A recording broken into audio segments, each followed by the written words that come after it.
কেমন আছেন সবাই? আশা করি সকলে ভালো আছেন। দেবী কিচেনে আপনাদের সকলকে স্বাগত। আমি আজকে আপনাদের সামনে নিয়ে এসেছি খুবই সিম্পল একটি সুস্বাদু রেসিপি। রেসিপিটি হচ্ছে চাল কুমড়া দিয়ে মুগ ডাল রেসিপি। চলুন রেসিপিটি শুরু করি। এখানে দেখুন আমি দুটো চাল কুমড়া নিয়ে নিয়েছি।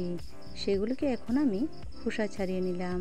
এখন ভালো করে ধুয়ে কুচি কুচি করে কেটে নিয়েছি। এখন গ্যাসের মধ্যে আমি একটা প্যান বসিয়ে দিলাম। সে প্যানের মধ্যে দিয়ে দিলাম মুগ ডাল। এখন মুগ ডালগুলোকে আমি একটু ভেজে নেব ব্রাউন কালারের মতো। আপনারা দেখতে থাকুন, কালারটা ব্রাউন কালারের মতো কিন্তু হতে হবে। আর এর মধ্যে থেকে ভালো একটা সুগন্ধি বেরিয়ে আসবে। যখনই দেখবেন সুগন্ধি বেরিয়ে এসেছে তখনই ভাববেন যে মুগ ডালটা ভাজা হয়ে গেছে। এখন মুগ ডাল ভাজা হয়ে গেছে, এখন আমি নামিয়ে নিচ্ছি। এখন ওভেনে দিয়ে দিলাম কড়াই বসিয়ে। কড়াইতে আমি কিছু পরিমাণে জল দিয়ে দিয়েছি। এখন যে ডালগুলো আমি ভেজে রেখেছিলাম সেই ডালগুলো ভালো করে ধুয়ে পরিষ্কার জল দিয়ে ধুয়ে আমি সিদ্ধ করতে বসিয়ে দিলাম। আমি এখন ঢাকনা দিয়ে দেব 10 মিনিটের জন্য। 10 মিনিট পর আমি ঢাকনাটা খুলে দিচ্ছি। দেখুন কি হয়। এই যে ডালটা খুব ভালো করে সিদ্ধ হয়ে গেছে, দেখতেই পাচ্ছেন জলটাও শুকিয়ে গেছে। এখন একটু ভালো করে নেড়ে চেড়ে তার মধ্যে আমি কেটে রাখা চাল কুমড়া দিয়ে দিচ্ছি। সবগুলো চাল কুমড়া আমি এভাবে দিয়ে দিলাম। এখন একটু হাতার সাহায্যে ভালো করে নেড়ে নিচ্ছি। ডালের সঙ্গে সব চাল কুমড়া মিশিয়ে এখন ঢাকনা দিয়ে দেব 5 মিনিটের জন্য। চাল কুমড়া কিন্তু বেশি সিদ্ধ করা যাবে না, না হলে খেতে টক হয়ে যাবে। 5 মিনিট পর ঢাকনাটা তুলে একটু নেড়ে চেড়ে নিলাম। দিয়ে দিলাম কিছু কাঁচা লঙ্কা। আমি কিন্তু রান্নাটা কাঁচা লঙ্কা দিয়ে করব। আপনারাও কিন্তু কাঁচা লঙ্কা দিয়ে করবেন, তাহলে খেতে ভালো লাগবে। আমি এর মধ্যে পরিমাণ মতো লবণ দিয়ে দিয়েছি।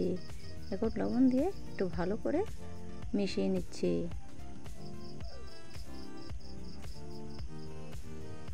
এখন আমি এর মধ্যে মেশাবো পরিমাণ মতো হলুদ গুঁড়ো আর দিয়ে দিলাম ধনে গুঁড়ো। ধনে গুঁড়োটা আমি 1 চামচ দিয়েছি। আমি আর কিন্তু কোনো কিছু এর মধ্যে দেব না। খুব ইজি রান্না, খুবই সহজ, খুবই সুস্বাদু। আপনারা বাড়িতে অবশ্যই এভাবে রান্না করবেন। আর এভাবে রান্না করলে ছোট বড় সবাই পছন্দ করবে। ভাত কিংবা রুটি, পাউরুটি, পুরি সব কিছুর সাথে কিন্তু খেতে পারবেন। আমি এখন একটা বলেতে সবগুলা সবজি ঢেলে দিলাম। কড়াইটা ধুয়ে আর একটু জল দিয়ে দিয়েছি। এখন ওভেনে আবারও কড়াই বসিয়ে দিয়ে তার মধ্যে 2টো তেজপাতা, 2টো শুকনো লঙ্কা দিয়ে দিয়েছি। দিয়ে দিলাম সরিষার তেল। এখন সরিষার তেল সাথে শুকনো লঙ্কা আর তেজপাতা একটু ভালো করে লাল করে ভেজে নিতে হবে। একটু লাল হয়ে গেলে এর মধ্যে আমি ফোড়ন দিয়ে দেব কালো জিরে দিয়ে। কালো জিরেটা দিয়ে একটু ভালো করে একটু ভেজে এখন আমি সবজিটা এর মধ্যে ঢেলে দেব। খুবই ইজি সুস্বাদু এই রেসিপি। তাহলে বন্ধুরা, আমার ভিডিও যদি ভালো লেগে থাকে তাহলে প্লিজ একটা লাইক, শেয়ার, সাবস্ক্রাইব করে পাশে থাকা বেল আইকনটি ক্লিক করে দেবেন। আর কেমন হয়েছে অবশ্যই কমেন্ট করে জানাবেন। আমার রান্না কিন্তু হয়ে গেছে।